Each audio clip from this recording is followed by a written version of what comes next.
آئیے اس ہستی کا ذکر سن لیں، اس ہستی کا آخری بات کے طور پہ.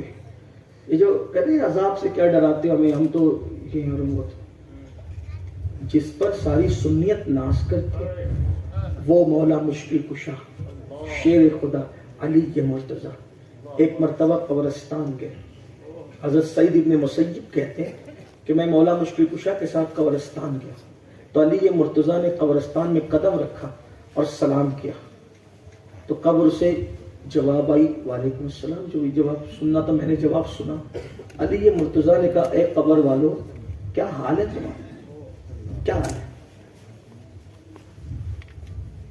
تو قبر سے آواز آئی علی پہلے تم بتاؤ کہ ہمارے مرنے کے بعد ہمارے گھر والوں کا کیا ہے. علی مرتضیٰ نے فرمایا تم نے جو مال حلال و حرام کی تمیز کیے بغیر جمع کیا تھا وہ سب تمہارا مال تمہارے وارثوں میں بٹ گیا، تمہارے بال بچوں میں، اور وہ عیش کر رہے، ہوج موج کر رہے. حساب تم نے دینا ہے، عیش وہ کر رہے. میرے بھائیوں کیا دنیا سے دل لگایا ہے. بچے جو، میں یہ نہیں کہہ رہا بچوں کا خیال نہ کرو، بالکل سب کا کرو، لیکن پہلے رب کا، پہلے رب کا خیال اس کے بعد سب کا. بچے جیتے جی نہیں ہوتے ماں باپ کو آج کے، مرنے کے بعد کون قبر پر آئے گا، کون فاتح. ہم دیکھ رہے ہیں بڑے بڑے مالداروں کے کروڑ پتیوں کے بچے شب برات میں بھی باپ کی قبر پہ نہیں جاتے. اب کروڑ پتیوں کے ارب پتیوں کے نہیں، غریبوں کے بچے بھی نہیں جا رہے. 6 مہینے کے اندر قبر پلٹ جاتی ہے، پھر کبھی برسوں کے بعد کبھی جاتے ہیں تو دیکھا کہ وہاں 3-4 لوگ مل کے فاتحہ پڑھ رہے. تو پوچھا میرے باپ سے تجھے کیا ہمدردی ہے کہ جو تو یہاں فاتحہ پڑھ رہے. تو کہا یہ میرے باپ کی قبر ہے، تم نے یہ کیسے کہہ دی کہ میرے باپ سے؟ تو کہا کہ نہیں یہ تو ہم یہاں دفن کر گئے. تو کب دفن؟ 3 سال ہوئے. کہا یہ تو 6 مہینے پہلے کی بات ہے. یہ صورت حال ہے. جو قوم جیتے جی آپ سے وفا نہ کرے، اولاد کا حق آپ ادا کرو لیکن اپنے لیے خود کچھ کرو، خود کچھ کرو. جانے والے جاتے جاتے کچھ کر لے اپنے واسطے، ورنہ ایک دن تو بھی ترسے گا فاتحہ کے واسطے. مغفرت کی دعا کے لیے ترس جاؤ گے. کس دنیا کے جی لگا رہے ہو؟ دنیا سے زیادہ بھی کوئی دھوکے باز ہے؟ دنیا سے زیادہ بھی کسی نے مکر کیا ہے؟ اللہ کے لیے ٹائم نکالو. یہ مت کہو مولانا نماز کے لیے ٹائم نہیں ملتا، یہ مت کہو ناپاک اس لیے نماز نہیں پڑھتا. بہانے مت کرو. جو مسلمان پاک نہیں رہ سکتا، آقا فرماتے جو ناپاک رہے گا مرتے وقت اس کی زبان پہ کلمہ نہیں آئے گا. نماز پڑھنا ہوگا. مسلمان رہنا ہے تو نماز پڑھنا ہوگا. حضور کی آنکھوں کی ٹھنڈک پہنچانا ہوگا. نماز اب کہتے روزی نہیں ہے وظیفہ دو، یہ نہیں وظیفہ دو. میں نے کہا اللہ کے رسول علیہ السلام نے فرمایا میرا دل تو چاہتا ہے کہ میں بے نمازیوں کے گھروں کو آگ لگا دوں. رسول اللہ آگ لگانا چاہیں اور آپ کہتے ہیں وظیفہ تو. نماز کو چھوڑ کر کون سا وظیفہ کام آئے گا؟ نماز کو چھوڑ کر کون سا تعویذ کام آئے گا؟ نماز کو چھوڑ کر کس کی دعا کا؟ اللہ کے رسول فرماتے ہیں جو نماز چھوڑ دے اللہ نیکوں کی دعا سے ان کا حصہ اٹھا لیتا ہے. دادا باپو دعا کرو، فلاں صاحب دعا کرو، یہ سب نیک لوگوں کی دعا اپنی جگہ ہے. لیکن آقا نے کیا فرمایا؟ نماز نہیں پڑھے گا تو نیکوں کی دعا تیرے حق میں قبول نہیں کی جائے، تیرا حصہ ختم ہو جائے گا. میں تو سنیوں کو یہ کہتا ہوں اگر سنی نمازی بن جائے واللہ ہمیں کسی کی دعا کی ضرورت نہیں ہے، کیونکہ رسول اللہ ہمارے لیے اتنی دعا کر چکے ہیں کہ اب کسی کی دعا کی ضرورت نہیں. ہمارے آقا نے ہمارے لیے عرفات کے میدان میں جب دعا کی تو بتقاضۂ بشریت دعا کرتے کرتے ہاتھ تھک گئے، ہاتھ نیچے کر لیا مگر دعا ختم نہیں کی، دعا کرتے رہے. اتنی دعا کی مگر قید لگا دی، نماز نہیں پڑھے گا نیکوں کی دعا میں تیرا کوئی حصہ نہیں ہو. نماز پڑھو برکتیں ملے، سب کی دعا لے رہے ہو. حضور کی دعا کتنی عظیم ہے. عنایت کا جوڑا، اجابت کا صحرا، دلہن بن کے نکلی دعائے محمد. اجابت نے جھک کر گلے سے لگایا بڑی ناز سے جب دعائے محمد. مولا علی مشکل کشا نے فرمایا تمہاری اولاد مال پر ہوج موج مست کر عیش و مستی میں ہے اور تمہارے گھروں میں تمہارے دشمن آ کر بس گئے. میرا گھر میرا گھر میرا مکان میری دکان سب تو دوسروں کا ہو گیا. اور تمہاری بیویوں نے بیوہ ہونے کے بعد اوروں سے شادیاں کر لی. اس سے زیادہ بھی کچھ بتاؤں؟ اتنا کافی نہیں ہے. اب بتاؤ تمہارا کیا حال ہے. تو قبر سے آواز آئی. حضرت سعید ابن مسیب فرماتے ہیں قبر سے آواز آئی علی ہمارا کیا پوچھتے ہو؟ جن بالوں پر بڑا ناز تھا سب سے پہلے وہ بال جھڑ گئے ہے نا. یہ آج سے تقریباً 1400 سال پہلے کی بات کرتا ہوں. مولا علی کو جواب میں آج بھی ہمارے نوجوانوں کو بہت ناز ہے، بال نہیں اگ رہے ہیں تو اتنا ہزاروں روپیہ بال سر پہ اگانے پہ خرچ کرتے ہیں. اچھی بات ہے، زینت اچھی بات ہے، خوبصورتی اچھی، کرو، ہمیں کوئی اعتراض نہیں، جو چاہے کرو، ہم کہ بس گناہ مت کرو. بس اچھا کھاؤ، اچھا پہنو، سیر کرو، تفریح کرو، لاکھوں روپے کی بجائے کروڑوں کی کار میں گھومو اگر اللہ نے دیا ہے، سب کرو، مگر گناہ مت کرو، حرام کام مت کرو. لوگ کہتے تو اجازت دیتا ہے کہ لوگ قیمتی سواری پہ بیٹھا کریں. میں نے کہا میں کون ہوتا ہوں اجازت دینے والا، منع کرنے والا؟ میں تو نبی کا غلام ہوں. ارے جب میرا نبی قیمتی سواری پہ بیٹھا تو میں کیوں منع کروں قوم کو قیمتی سواری میں بیٹھنے سے؟ کون سی قیمتی سواری تھی؟ میں نے کہا تو صرف قصبہ کو دیکھ رہا ہے، ارے براق سے بھی بڑھ کر کسی کی سواری قیمتی ہو گئی.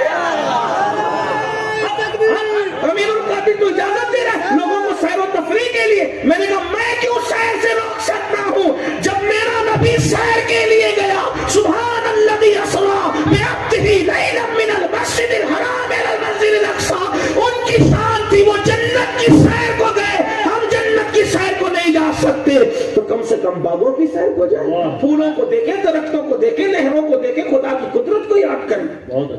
میں دکیانوں سے خیال کا آدمی نہیں کہ سب کرو، بس گناہ مت کر، حرام کام مت کر. تفریح کے لیے جاؤ، شربت پیو، شہد پیو، دودھ پیو، شراب مت پیو.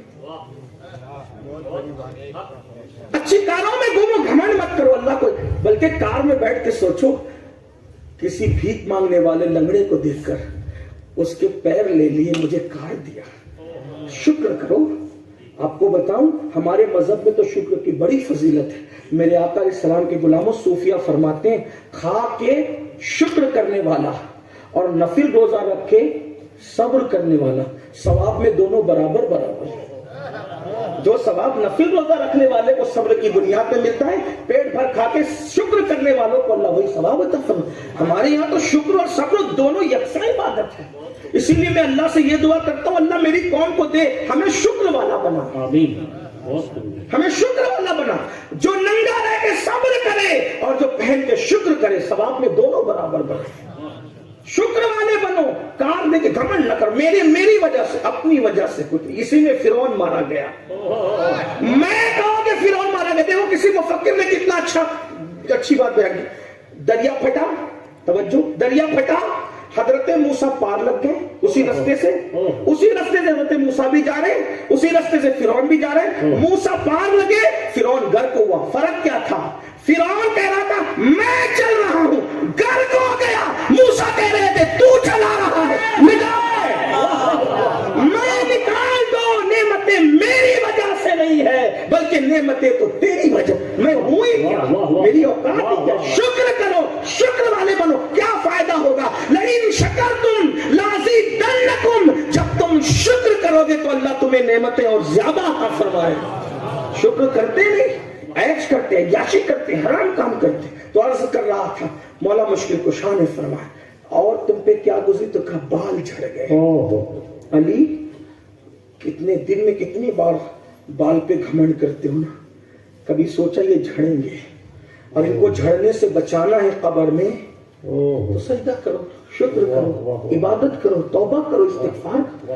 علی جن آنکھوں پہ گھمنڈ تھا وہ آنکھیں پگھل پگھل کر بہ گئے. آنکھیں پگھل کے بہ. جن خوبصورت گالوں پہ اتراتے تھے ان کو قبر کے کیڑے کھا چکے. کفن تو کب کا ختم ہو گیا، بلکہ کفن ختم نہیں ہوا، کفن جہنم کی آگ کی چادر کی شکل اختیار کر لیا. اور پیٹ پھٹا تو اتنی بدبو ہے قبر میں کہ اگر اللہ ہمیں کوئی اور عذاب نہ بھی دے، صرف ہماری پیٹ کی بدبو ہم پہ مسلط کر دے تو اس سے بڑا ہم پر کوئی عذاب نہیں ہوگا. یہ سن کر مولائے کائنات اتنا روئے، عذاب قبر سن کر. جس کو سن کے ہم مسکراتے ہیں تو مولویوں کا کام ہی سب بات. مولا علی سن کے اتنا روئے. حضرت سعید ابن مسیب کہتے ہیں جب عذاب قبر سنا علی نے اتنا روئے کہ مجھے ایسا لگا کہ روتے روتے ان کی جان نہ نکل جائے، روتے روتے ان کی جان نہ نکل جائے. تو میں اللہ سے دعا کرنے لگا اللہ علی کو صبر دے کہ وہ رونا ان کا تھم جائے. یہ ہے ان لوگوں کی شان جن کو جنت کی بشارتیں ملی. وہ علی جو جنت کی جس کو چٹھی دے وہ جنت میں چلا جائے، وہ عذاب قبر سن کر کے یوں رو رہے ہیں اور ہمارے اوپر کوئی اثر نہیں ہے۔ آؤ میرے بھائیو توبہ کرو، پلٹو۔ پھر کہتا ہوں توبہ گال پیٹنے کا نام نہیں، کان کھینچنے کا نام نہیں، استغفر اللہ کہنے کا نام صرف توبہ نہیں۔ جب کوئی اللہ والا محفل میں آ جائے تو اس کی موجودگی میں توبہ کرنا قبولیت کا سبب ہے، اس کی بشارت ہے۔ ہمارے درمیان تو فاطمی دولہ موجود ہے، اتنے سارے سادات موجود، توبہ کرو۔ لیکن توبہ کیسی؟ توبہ ایسی جیسے بکری کے تھن سے ایک بار دودھ نکلتا ہے دوبارہ اسی سوراخ سے اندر نہیں جاتا، اندر نہیں جاتا۔ ایسے جو بندہ گناہ سے نکلتا ہے دوبارہ پھر گناہ کی طرف نہیں پلٹتا، جو ایسی توبہ کر لے تو اللہ پاک اس کو اپنا ولی بنا لیتا ہے۔ اور ایک بات آپ کو بہت خوبصورت بتاؤں، اگر کوئی ایسی توبہ کر لے نا کہ وہ گناہ سے نکل کے پھر گناہ کی طرف نہ جائے، اگر وہ مٹی کو ہاتھ لگائے اس نیت سے، مٹی سونا بنتی۔ توبہ کو سمجھا کیا؟